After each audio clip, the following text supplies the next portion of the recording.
So, The Bad Guys. This is DreamWorks' latest film, and we don't really talk about DreamWorks pictures like we used to. I remember the good old days, I'm probably dating myself with this, but we used to get a lot of bangers from DreamWorks animated studios, Shrek, How to Train Your Dragon, those being the biggest notable ones. And you get little classics here and there like Road to El Dorado and Puss in Boots and Megamind. But the studio really hasn't found a groove. I mean, there's Boss Baby and that's it.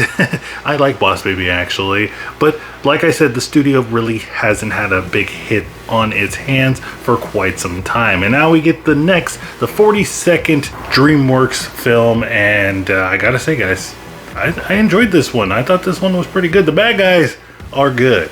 So if you've seen the trailer, then you already pretty much know what this movie is about. It's about a group of bad guys, a wolf, a snake, a tarantula, a piranha, and a shark who are bad guys. And that's what they do, and they love to do it. But one day, they get caught and are given one last chance to reform their ways and become good guys. And I'm going to get this out of the way as soon as possible because the plot and the story that they are telling in this movie, you've seen it before. I pretty much called what was going to happen and the big character reveal and the twist in the film pretty much early on in the movie. And even with that being the movie being predictable and you've seen this stuff before, it was still highly enjoyable. And I say this a lot. If you're on my channel and you listen to any of my content before, you know that I always say is you can have a movie that has the same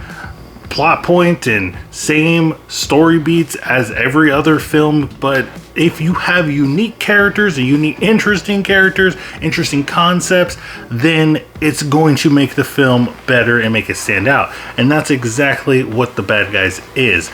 Without these characters, without all these characters, all the bad guys, even the good guys, it would be just another generic animated film. But like I said, the characters are great.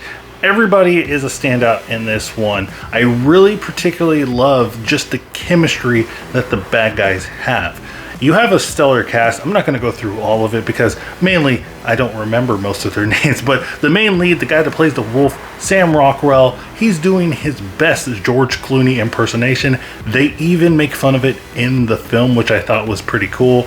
But he's great, and his chemistry with all his other bad guys are particularly awesome.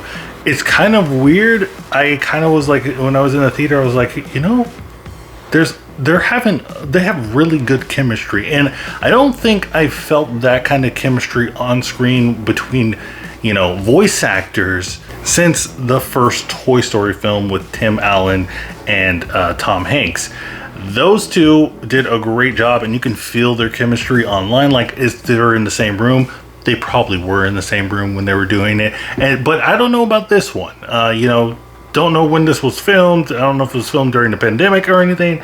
But even if it wasn't, it's just really, you can really feel the chemistry with all the bad guys and all the other characters in this film. Now, as far as the animation, I'm kind of hit or miss. There was at times where I thought that the animation looked really, really good. I thought that, you can really see like the hair follicles on some of the characters and some of the animals and stuff like that.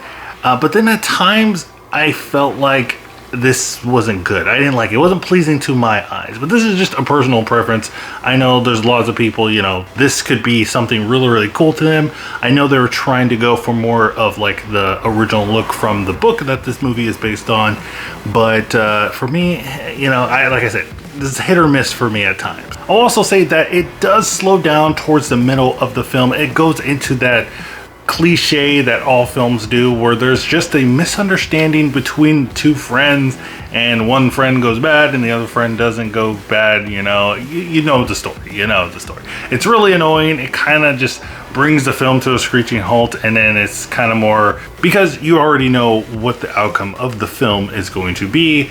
That's where that comes in, of the predictability of the film. But like I said, even with those minor flaws in the film, the characters more than make up for it. I think the score that they have in the film is really well paired with this film, and I really enjoyed it. So guys, let me know what you think in the comments down below about The Bad Guys. Do you think that DreamWorks has found a hit on its hand? Are we gonna get some more bad guy movies? Bad Guys 2. It just sounds like Bad Boys, but just Bad Guys 2. But guys, let me know what you think in the comments down below. Don't forget to like and subscribe. And remember guys, keep watching movies.